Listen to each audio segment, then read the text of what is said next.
Hello class, this is a recording of the question and answer session that was held on Monday evening at 5 o'clock. Please take the time to review the information here. It will not take you a long time, but it is really important information and we are doing this for your success. If you have any questions, my name is Diane Morrison. I'm the instructor for the Layton and Murray campus, and Ann Wilkinson is the instructor for the Provo campus. Please feel free to contact us with the information listed in our syllabus. So in this particular case, I'm going to scroll down here, and this is my contact information. On Ann's homepage, it would be the same. It is very important that you read all the announcements that we post. We only are able to put 5 announcements here, but please go back and look at the other announcements. And if you notice in these announcements, you will see that there's a couple videos that I think are very important for you to watch.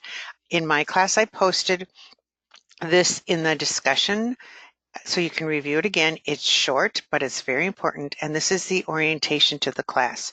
So this meeting is really only a question and answer session because you do have an overview of your assignments. I will be going over assignment 1. A few things I want to point out, and that is your discussions. You have already completed NUR 125, and that class gave you the basics of APA format.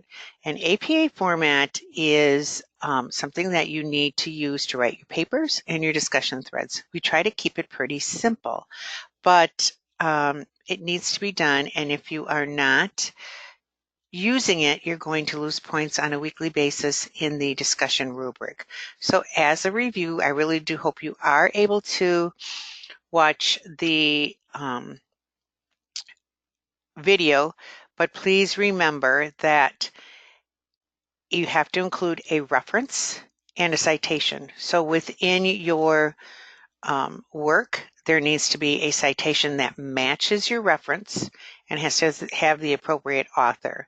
In addition, you need to be using scholarly resources, and we printed those on the Pages tab. I can show you those after I'm finished with this. The other thing that's extremely important, and I'm not sure if I can minimize this or not. Let me see what's going to happen here. Oh, okay, perfect. The other thing that is extremely important is that you are putting your post in your own words. So that means that only 20% of your post can be a quote, and it doesn't matter if it's in quotation marks or you have not included the quotation marks, it can only be 20%. Otherwise, you lose all 5 points. So please make sure you're paraphrasing or making sure your quotes are less than 20%.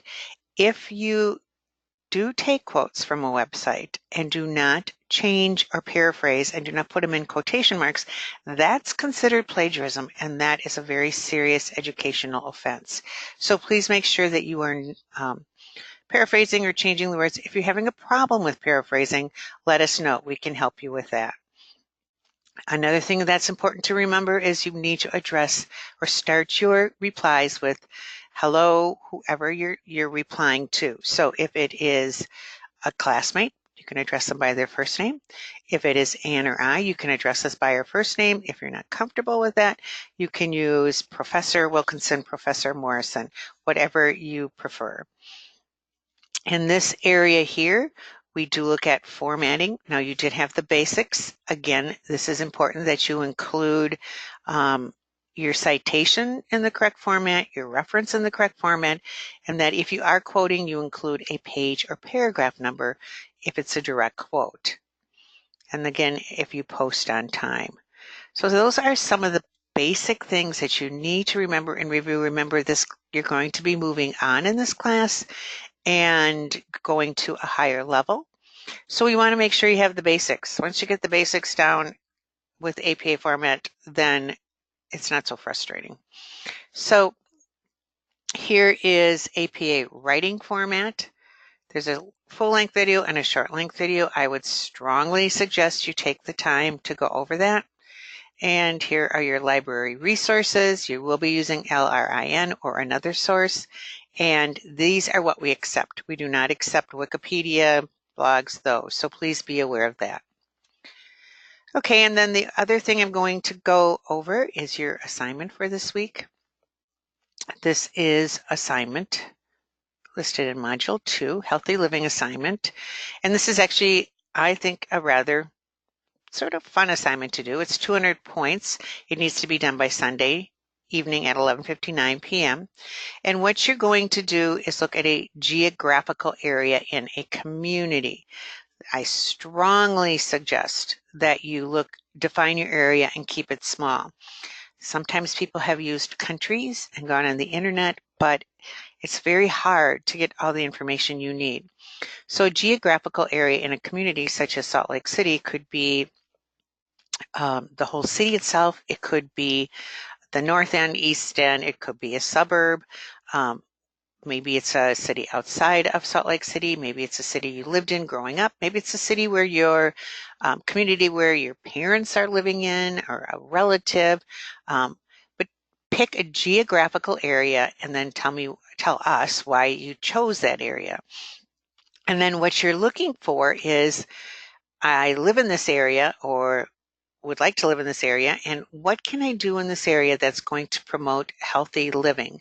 So, such as parks, hiking, nature trails, do they offer YMCAs, any type of community places where you could go to work out? What's available for nutrition? Is there classes? Is there a community center that holds classes, or does the hospital give classes? What about health screening and immunizations, social activities, and educational? So when you're looking at meeting criteria, you really need to make this list here and check it all off and make sure you're including it and including public, private, or educational institutions. Then after you've done that assessment, then you are going to say, is this available for everybody? Are they open to the public? If not, what is the membership? Again, take this checklist and answer these questions. We're going to narrow it down a little bit more. What about vulnerable populations, people with disabilities, elderly? What are they able to do all these things? A classic example is a park. Is it wheelchair friendly? Is it made for people with special needs? If that one park isn't, is there another one? So take a look at what's available for people who are considered vulnerable populations. Could also include low income. Then you want to always have a nice summary and answer these questions. Are there populations in the area that could not participate in these activities? Your paper must be 3 to 5 pages in length, and that does not include the title and reference page. Please make sure that you go back and review how to do these title and reference pages by going back to the Pages tab. And you need to include 2 scholarly resources. We looked at that list, so make sure there's something from that list and meet this criteria. So here's all the criteria for you to meet, and have your summary.